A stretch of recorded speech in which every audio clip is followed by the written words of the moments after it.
Bismillah, oke hari ini kita akan membahas tentang konsep gerak. Gerak itu apa sih?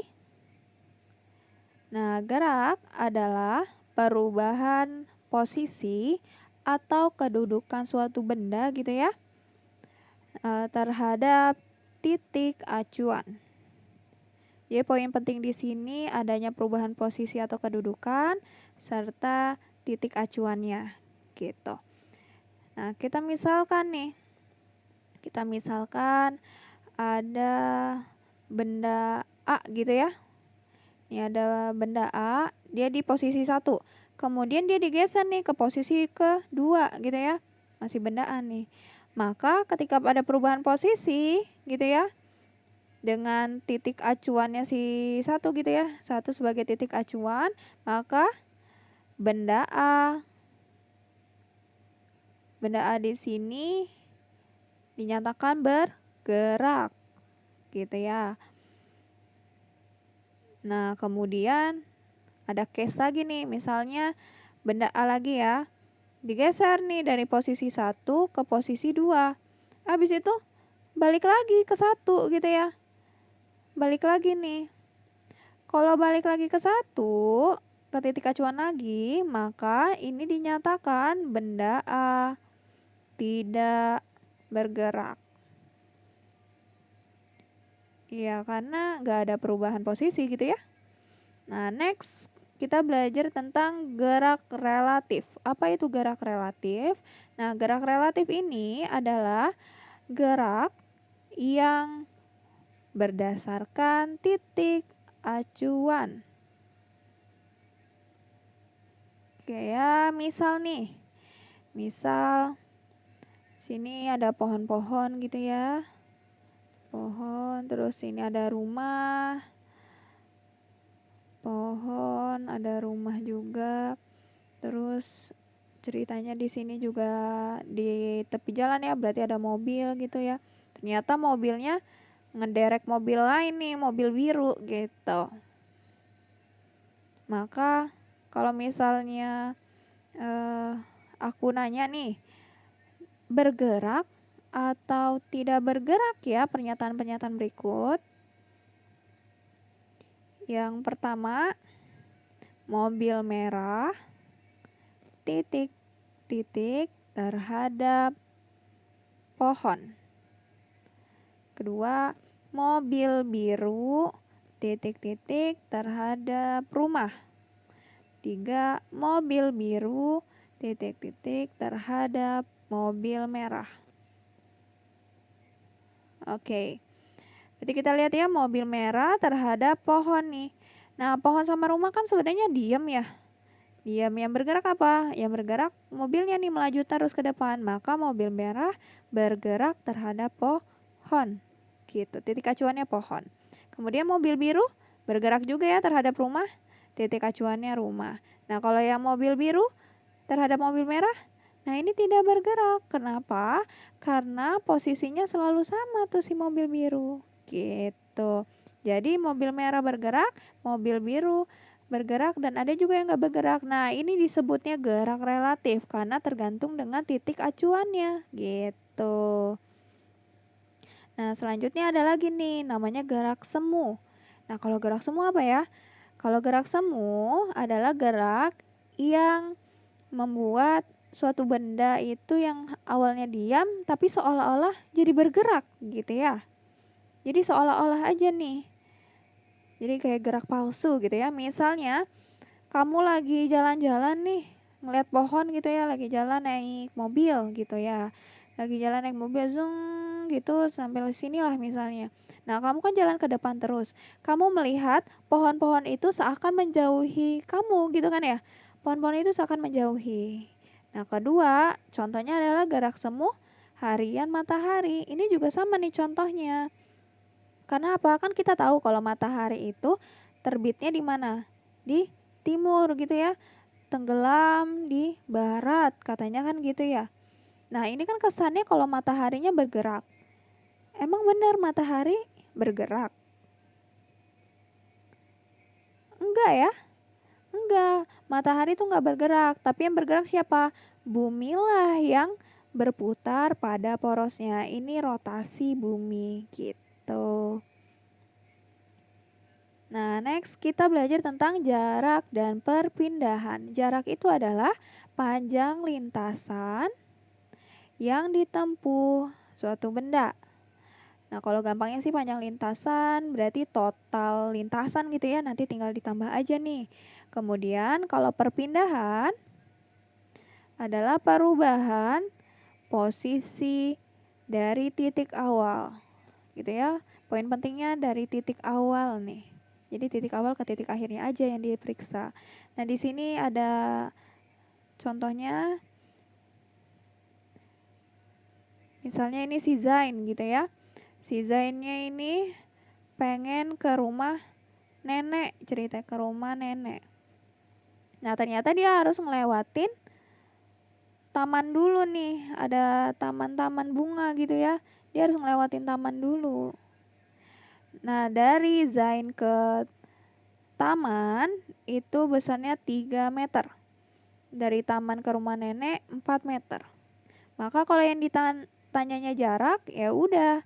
Kita tinggal tambah aja kan total tadi 3 ditambah 4 sama dengan 7 meter. Oh, ternyata 7 meter. Kalau perpindahan, nah ingat ya, tadi dari titik awal. Nah, kita lihat nih. Berarti kita tentukan dulu titik awalnya mana? Ini ya. Ini adalah titik awal.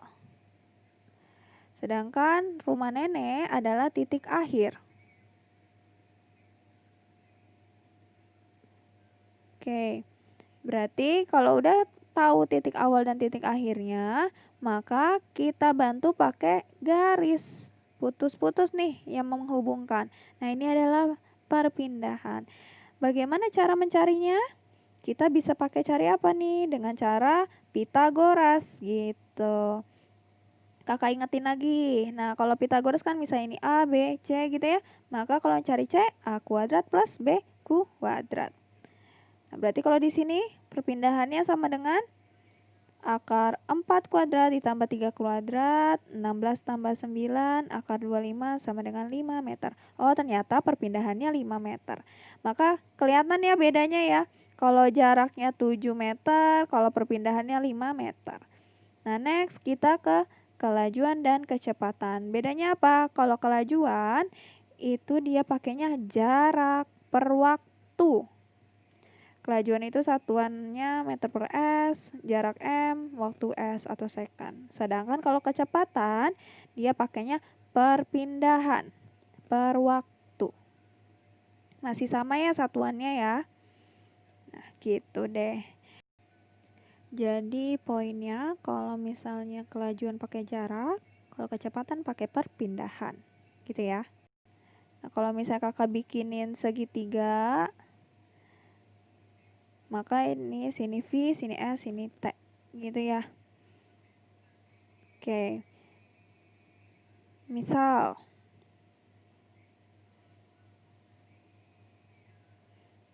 ya. Misal yang ditanya adalah berapa kelajuannya, kemudian berapa kecepatannya gitu ya. Jika orang bergerak selama 2 jam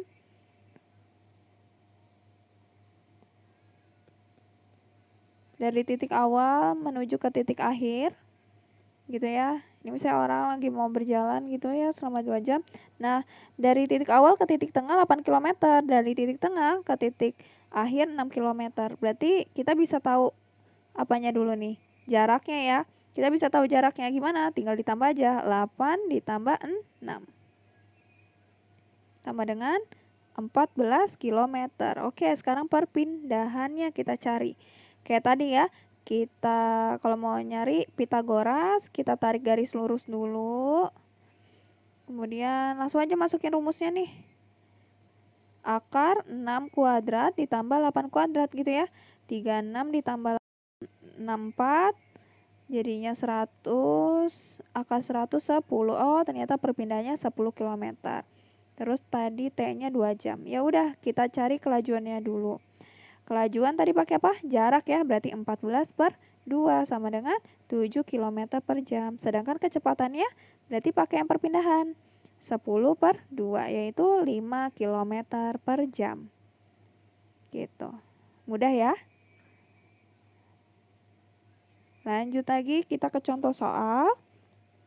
Di sini dia bilang Zain dari galaksi ke Rawamangun dengan kecepatan 20 km per jam. Oke, V sama dengan 20 km per jam. Nah, di sini ada waktunya 4 jam gitu ya. Tapi yang ditanya jika kecepatan sepedanya jadi 50 km per jam, waktu yang diperlukan berapa? Berarti anggaplah ini V1, V2-nya adalah 50 km per jam ya. Nah, yang ditanya waktunya nih berapa?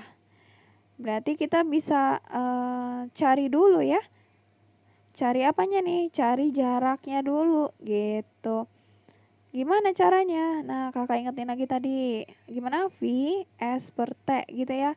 Maka kalau nyari S sama dengan V kali T. V-nya kita pakai V1 ya, yaitu 20 dikali 4. Jadinya 80 km. Oke, lanjutannya karena nyari T2, jadi kita cari T2-nya nih, gitu ya. Nyari T gimana rumusnya tadi? Berarti S per V gitu ya. S-nya kita udah dapat tadi 80 per V. Nah, karena T2 maka carinya V2. V2-nya 50 ya udah 80 dibagi 50 berapa?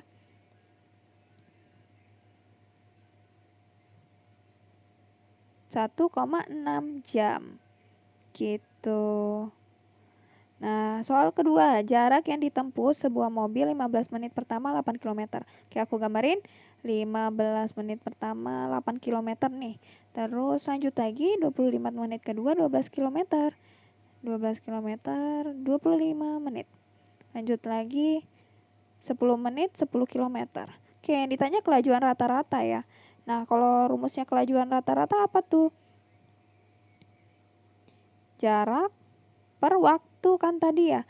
Berarti kita harus tahu dulu nih total jaraknya sama waktunya. Oke, kita totalin dulu waktunya berapa? 15 ditambah 25 ditambah 10 jadinya berapa? 50 menit. Kemudian jaraknya juga ditambah 8 tambah 12 tambah 10 30 km gitu ya. Kak, kita hitung deh nih. Ini dalam kilometer per jam aja ya. Jadi kita ubah dulu nih yang tadinya menit jadi jam. Berarti tinggal dibagi 60 gitu kan ya. Ya udah kita masukin deh angkanya. 30 per 50 per 60. Nah, kalau dalam matematika kan tinggal dibalik ya. Iya, 30 coret-coret 6 kali 6 36 km per jam. Lanjut kita ke percepatan. Nah, percepatan itu rumusnya A sama dengan delta V per delta T. Delta V selisih kecepatan, delta T selisih waktu. Dengan A sama dengan percepatan. Satuannya M per S kuadrat, kecepatan M per S, selisih S. Nah, ini sama aja kayak Vt min V0 per delta T. Vt ini adalah kecepatan akhir. Kalau F0 kecepatan awal gitu ya. Maka ketika A-nya itu positif berarti dia dipercepat. Tapi kalau A-nya negatif berarti diperlambat gitu. Lanjut kita ke contoh soal percepatan motor jika mula-mula diam.